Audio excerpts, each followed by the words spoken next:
A very warm welcome to all the aspirant of library and information science. सभी विद्यार्थियों का स्वागत है जो भी लाइब्रेरी साइंस से BLS CLS MLS कर रहे हैं, कर चुके हैं, या आप में से कई सारे ऐसे स्टूडेंट हैं जो कॉम्पिटिटिव एग्ज़ाम की तैयारी कर रहे हैं।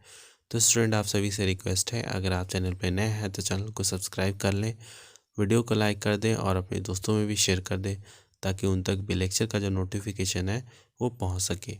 तो आज का जो लेक्चर है इसमें हम कवर करने वाले हैं, हम पहुंच चुके हैं यूनिट 7 पे, जो कि है रूल्स फॉर बिब्लोग्राफिक डिस्क्रिप्शन। इससे पहले हमने जो यूनिट 1 से लेकर यूनिट 6 जो है उसके कवर करा दिए हैं सारे लेक्चर। तो अगर आपने वो सारे लेक्चर नहीं देखे हैं तो प्लीज़ करके वो भी देख लें ताकि आपको बेटर अंडरस्टैंडिंग हो सके। तो चलिए स्टार्ट करते हैं यूनिट 7, जो कि पार्ट है यहाँ पे ब्लॉक 2 का MLII 102। तो सबसे पहला objective, in the previous unit we have acquainted you with the history हो गया, एवोल्यूशन हो गया, and principle of bibliographic description, जो हमने प्रीवियस जो यूनिट्स में हमने पढ़ा। In this unit we will discussing various जो रूल हो गया बिब्लोग्राफिक डिस्क्रिप्शन का of different type of document include करता है, जैसे इलेक्ट्रॉनिक डॉक्यूमेंट हो गया which have been develop by various international bodies, जो कि वेरियस इंटरनेशनल बॉडी के द्वारा डेवलप किया गया है। After reading this unit you will be able to, हम एनालाइज कर पाएंगे need for developing norms and bibliographic description. एक आइडिया हमें लग जाएगा रिगार्डिंग नेशनल एंड इंटरनेशनल जो लेवल ऑफ कंट्रीब्यूशन है। एक्सप्लेन कर पाएंगे ISBD का गाइड जो यहाँ पे परफॉर्मेंस होते हैं उसके बारे में, या फिर साइन कर पाएंगे कोड फॉर बिब्लोग्राफिक डिस्क्रिप्शन। तो सबसे पहले बिब्लोग्राफिक डिस्क्रिप्शन का ओरिजिन कहाँ से हुआ, बहुत ही कम शब्दों में इसको देखेंगे, इम्पॉर्टेंट नहीं है बट आपको पता होना चाहिए। You have already studied evolution of bibliographic description unit 6। तो इसको हमने ऑलरेडी यूनिट 6 में पढ़ लिया है, इस कोर्स को कैसे एवोल्यूशन हुआ। Most of the library professionals जो होते हैं वो ऐसे मानते हैं that it is Shri Antony जो पेनीजी हैं, इनके वजह से ये डेवलप हुआ, who bought the concept of today's bibliographic description in the picture through, यहाँ पे रूल्स ऑफ कंपाइलेशन के थ्रू, जो कि 91 रूल्स थे, इनको अप्रूव किए गए थे ब्रिटिश म्यूज़ियम के द्वारा फॉर इट्स कैटलॉग इन 1839 में। तो इस तरीके से इसका एवोल्यूशन हुआ। अब चलते हैं नेक्स्ट जो कॉन्सेप्ट है इम्पॉर्टेंट, वो है development of Anglo American code. तो एंग्लो अमेरिकन कोड का डेवलपमेंट कैसे हुआ ये सब देखेंगे इसमें। In 1904 the 4th edition of Cutter's rule जो था वो पब्लिश हुआ था। The library of Congress made efforts to bring uniformity between the revive जो ALA है उसके बीच में, रूल्स एंड कटर्स रूल के बीच में। In its 1904 meeting the library association जो है UK का, वो यहाँ पे finalise the revision of ALA rules in the light of the similar work हो गया, bring down on both side of the Atlantic, जो मेलवी डिवे सजेस्ट किए थे that there should be a cooperation to produce an Anglo American code. एक cooperation होना चाहिए ताकि Anglo American code जो है वो प्रोड्यूस किया जा सके। In 1904, the American Library Association, that is ALA, and the Library Association formally agree करते हैं upon the cooperation and collective work के रूप में through consultant and जो correspondence है इसके बीच पे इनको सहमति बनती है। फर्स्ट इंटरनेशनल जो कैटलॉग है कोड पब्लिश हुआ था 1908 में। Some time refers to as joint code, इसको जॉइंट कोड भी बोला जाता था, in the American edition and British edition दोनों में।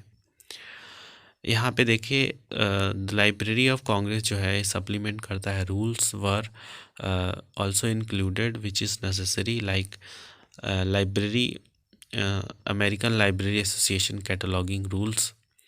After a long gap, the American Library Association and the Library Association decided to revive 1908 में इन्होंने rules कुछ बनाए, rules for American and British edition दोनों के लिए बनाए. The two bodies kept on cooperating with each other until 1903. 1903 तक इन्होंने एक दूसरे को कॉपरेशन यहाँ पे कॉर्पोरेट करते आए, लाइब्रेरी यहाँ पे अमेरिकन और ब्रिटिश के जो लाइब्रेरी थे.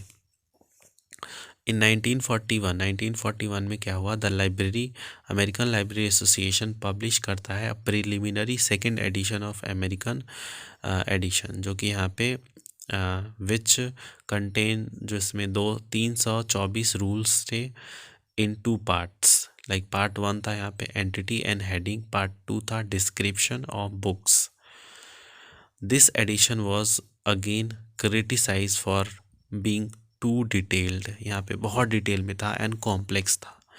एंड इन 1949 जो अमेरिकन लाइब्रेरी एसोसिएशन था वो कैटलॉगिंग रूल्स को for author and title entries was published which had only rules for entry and heading, जिसमें एंट्री और हेडिंग के लिए रूल देखने को मिलता है.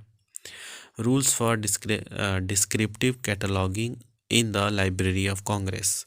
तो यहाँ पे देखिए the main demerits of the 1949 जो library American library association code था was that it did not describe the rule for descriptive coding. ये डिस्क्रिप्टिव कोडिंग का जो रूल्स है वो डिस्क्राइब नहीं करता है. So the library of Congress took responsibility for documenting rules of descriptive cataloguing, because by that time the जो library था, लाइब्रेरी ऑफ कांग्रेस कैटलॉग था, कार्ड था, वो सब हुआ था, had been started to be widely used by the library in USA में ज़्यादातर इसको यूज़ किया जाने लगा था.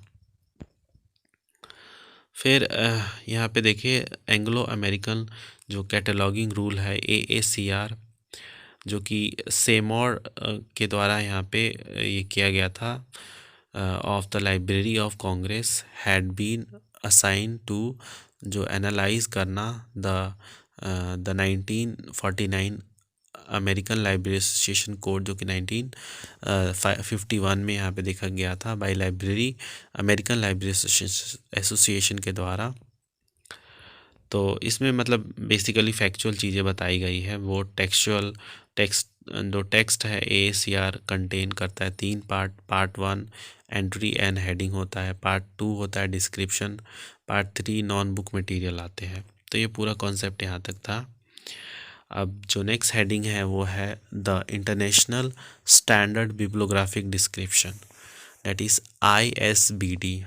Following the differences in British and north American text, a need for जो स्टैंडर्डाइजेशन हो गया of the forms and the content of bibliographic description was felt world wise. तो इसकी जो मतलब ज़रूरत है वर्ल्ड वाइज देखने को मिली at the international meeting of cataloguing expert in जो कोपेनहेगन. यहाँ पे ये वाली हमने पहले ही बताई है, तो इसको हम ऊपर से थोड़ा थोड़ा बता देते हैं आपको.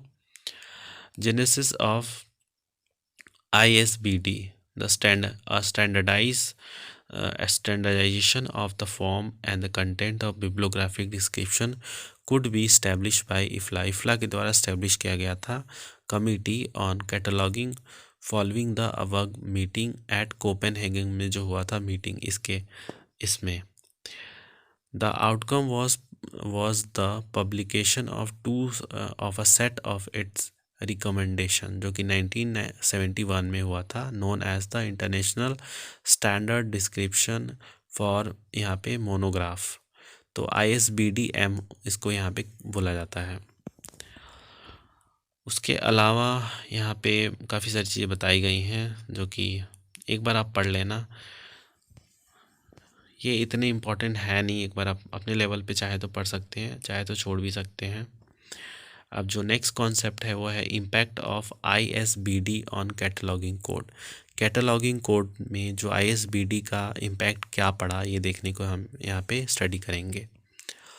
तो following are the development of ISBD, AACR is revised with inclusion of new जो चैप्टर हो गया, leading to the specialised ISBD Anglo American cataloguing rule second addition.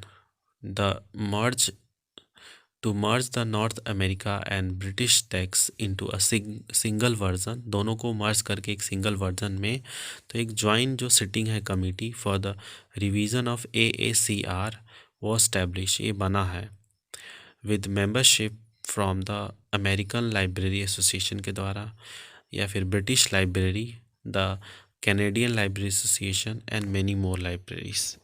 तो इन्होंने कुछ यहाँ पे डिस्क्रिप्शन पार्ट 1 पार्ट 2 जैसे ऊपर मैंने पढ़ाया था आपको, तो पार्ट 1 में डिस्क्रिप्शन आ जाता है, पार्ट 2 में एंट्री एंड हेडिंग कवर कर लेता है, और फिर आता है AACR 2 जो रिवीजन है 2002 में हुआ था इसका। उसके बाद आता है general rules for bibliographic description, this is also not very important, तो इसको भी आप चाहें तो स्किप कर सकते हैं। और जो नेक्स्ट हेडिंग आप आएगा यहाँ पे, ये सारी जो चीज़ें हैं यहाँ पे मतलब ठीक है बट इतना इम्पोर्टेंट नहीं है। तो नेक्स्ट हेडिंग जो है ये bibliographic description for non print material. तो नॉन प्रिंट मटेरियल क्या होती है? द नॉन प्रिंट जो नॉन बुक मटेरियल है या नॉन प्रिंट मटेरियल है हैव स्पेशल फीचर होते हैं विच आर डिफरेंट फ्रॉम में जो बुक से अलग होते हैं, मतलब जो प्रिंटेड बुक होती है उनसे अलग होते हैं। Many non book material are machine dependent, machine पे डिपेंडेंट होती है, meaning thereby for consultation of the material और identification of source of information. The description of non book material require full description, इसमें ज़्यादा full description देखने को मिलता है of media creators and other elements. In contracts for book many of information can be found by directly browsing the book on the shelf, या फिर the non book materials are available in various forms, formats हो गया, like यहाँ पे film हो गया, medium में film, magnetic tape, electronic media, microfilms हो गया, साउंड टेप, बहुत सारी चीज़ें, प्लास्टिक मटेरियल, वीडियो फॉर्मेट में आके फिल्म स्ट्रिप हो जाता है, स्लाइड्स हो गया, सीन फिल्म हो गया, जो माइक्रो कार्ड हो गया, and many more thing, painting, chart, record, audio tape, ये सारी चीज़ें जो है इसमें कवर होती हैं। तो ये था नॉन बुक मटेरियल। अब है यहाँ पे guidelines for bibliographic description of electronic resource. तो यहाँ से हम जो है नेक्स्ट वीडियो में कवर करेंगे। तो मिलते हैं आप सभी से नेक्स्ट लेक्चर में, तब तक के लिए धन्यवाद।